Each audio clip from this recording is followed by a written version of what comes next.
नेपाल बंद होने से भारतीय सीमावर्ती बाजारों में सन्नाटा पसरा।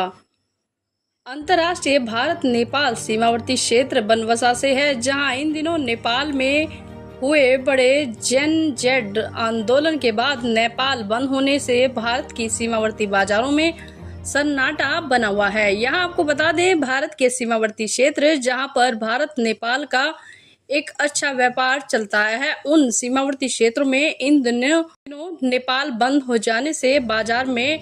प्रतिदिन 20 से 25 लाख रुपए का नुकसान व्यापारियों को झेलना पड़ रहा है। वह चाहे बनबसा, टनकपुर, मेला घाट, झूला घाट, बलिया, सभी जगह पर स्थिति बनी हुई है। वहीं बनबसा व्यापार मंडल अध्यक्ष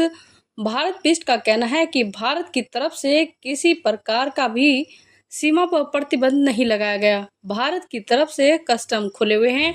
और हम चाहे तो सामान भेज सकते हैं, लेकिन नेपाल की तरफ से पूरा नेपाल बंद होने के कारण सामान नहीं जा सकता, जिसकी वजह से व्यापार में प्रतिदिन 20 से 25 लाख रुपए का बनबसा व्यापारियों को नुकसान झेलना पड़ रहा है। और उन्होंने नेपाल में हुई इस आगजनी की घटना को लेकर दुख भी व्यक्त किया। साथ ही उन्होंने यह भी कहा कि बहुत ही जल्द आशाएं लगाई जा रही है कि सरकार बनेगी और बाजार खुलेगा। इस त्योहार के मौके पर एक अच्छा व्यापार भारत के सीमावर्ती बाजारों में व्यापारी करते हैं और वह पुनः सीमावर्ती क्षेत्र में देखने को मिलेगा।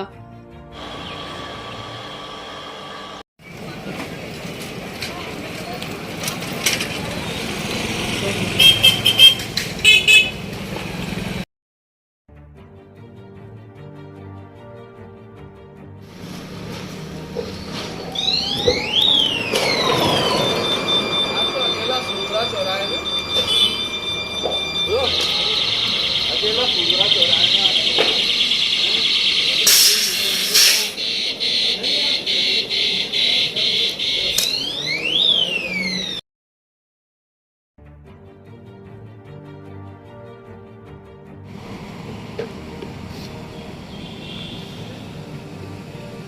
देखिए, सबसे पहले तो मैं तुमको व्यक्त करना चाहूँगा अपने, क्योंकि नेपाल में ये सब परिस्थितियाँ हुई आंदोलन लेके,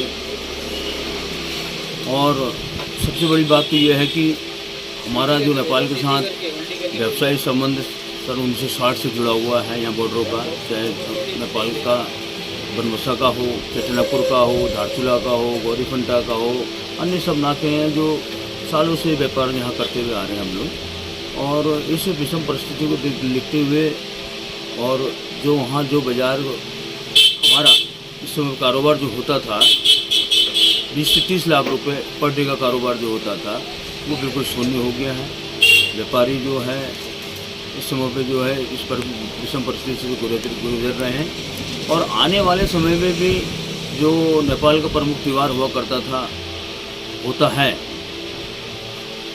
आपका दशहरा, दिवाली, भाई टीका, इस पर भी हम लोग का जो व्यापारी लोग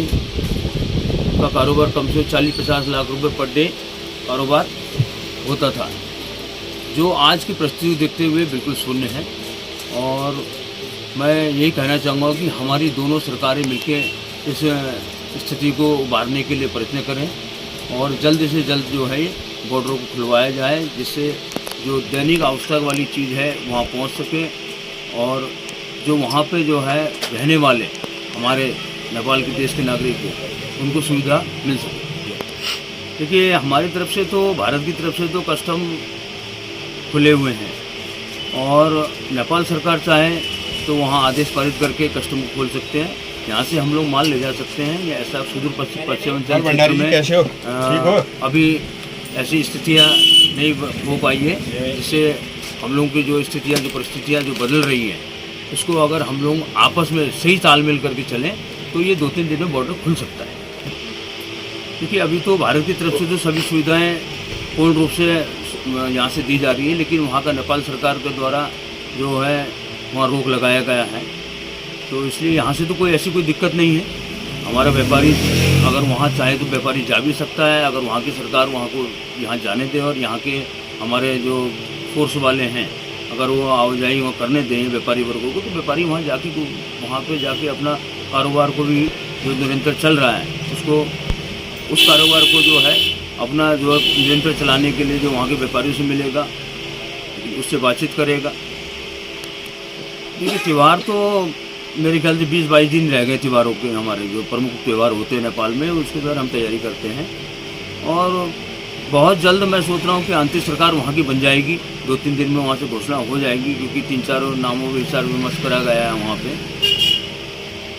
तो उसको देखते हुए लग रहा है मुझे 1 सप्ताह के अंदर पे जो यहाँ का जो बॉर्डर है ये सुचारू रूप से चल जाएगा, क्योंकि ये बॉर्डर को खोलना इसलिए अनिवार्य है कि बनवासा का बॉर्डर सबसे कम दूरी को जोड़ने वाला बॉर्डर है नेपाल।